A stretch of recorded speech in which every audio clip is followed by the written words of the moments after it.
দীর্ঘদিন অনেক বছর যে নেত্রীর সাথে কাজ করার আমার সৌভাগ্য হয়েছে, যিনি বাংলাদেশের মানুষের প্রাণের রাজনীতিবিদ ছিলেন, শুধু বাংলাদেশ না সারা বিশ্বে তা প্রমাণিত হয়েছে 30 তারিখের ইন্তেকালের পর।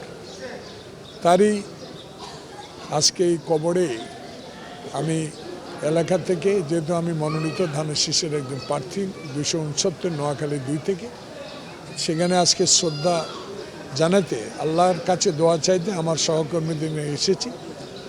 বিষয় একটা, যিনি আপসী নেতৃত্ব উপাধি পেয়ে কোটি মানুষের অন্তরে স্থান করে নিয়েছেন, তার প্রমাণ 31 তারিখ সকাল থেকে ওনাকে সমাধি করা পর্যন্ত জনগণের যে স্রোত, সেটাই প্রমাণ করে। এটা বেশি আর বলার প্রয়োজন নাই।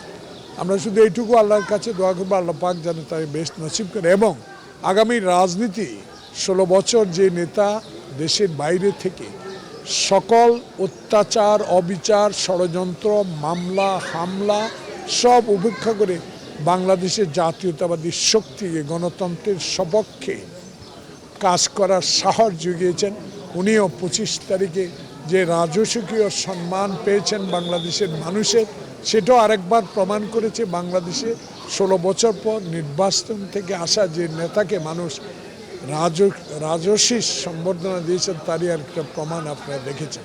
সেখানে আমি মনে করব দেশ নেত্রী নাই, তার অসমাপ্ত কাজগুলো শেষ করার জন্য আল্লাহ পাক যেন তারেক রহমানকে সেই সৌভাগ্য দেয়। আমি আরেকজনের সৌভাগ্যবান ব্যক্তি যে গতকালকেই আমাদের নেতার ভারপ্রাপ্ত চেয়ারম্যান থেকে পূর্ণাঙ্গ চেয়ারম্যান হিসেবে তাকে জাতীয় স্থায়ী কমিটি অনুমোদন করেছেন এবং গ্রহণ করেছেন। সেই জন্য আল্লাহ পাকের কাছে তার এই দায়িত্ব আসতে যেটা শুরু হয়েছে, আল্লাহ পাক যেন সেই তৌফিক দান করে। এবং শেষ দুটি কথা বলে আমি শেষ করব।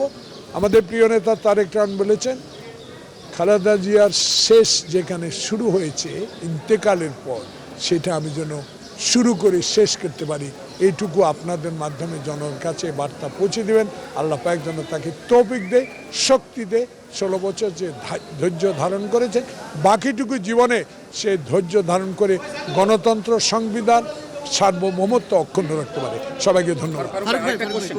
নির্বাচনের আগে অবৈধ অস্ত্র ব্যবহার করে ভাড়াটে খুনিরা স্বেচ্ছাসেবক দলের নেতাকেও খুন করা হয়েছে এবং তথ্য আমরা পেয়েছি।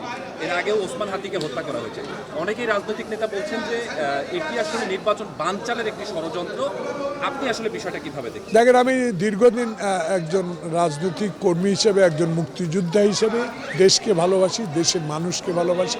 যেটা আমাকে আশ্বস্ত করেছিলেন শহীদ প্রেসিডেন্ট জিয়াউর রহমান দেশ স্বাধীনতা ঘোষণা করার পর, সে সময় আমি দেখতে পেয়েছি অনেকে বলেছেন শহীদ জিয়া চলে গেলে বিএনপি থাকবে না।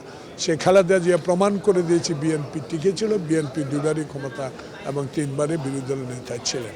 আবারও এই কথা বলতে শুনেছি যে এই দেশে যে নির্বাচন ইউনূস সরকার দিচ্ছেন, সেই নির্বাচনকে বানচাল করার জন্য যে হীন প্রচেষ্টা। গতকালকে আমাদের সম্মানিত মহাসচিবের একটি উক্তি দিয়ে আমি এটা উত্তর দিতে চাই। উনি বলেছেন আইন শৃঙ্খলা আশানুরূপ নয়। আমরা চাইব আইন শৃঙ্খলা এই সরকার যেন আশানুরূপ করে নির্দিষ্ট যে 12 তারিখে নির্বাচন, সেই নির্বাচনে যত ষড়যন্ত্র হোক না কেন, অস্ত্র উদ্ধার করে নির্বাচনকে সুষ্ঠু করতে হবে। 2-1 জনকে হত্যা করে নির্বাচন বানচাল করতে পারবে বলে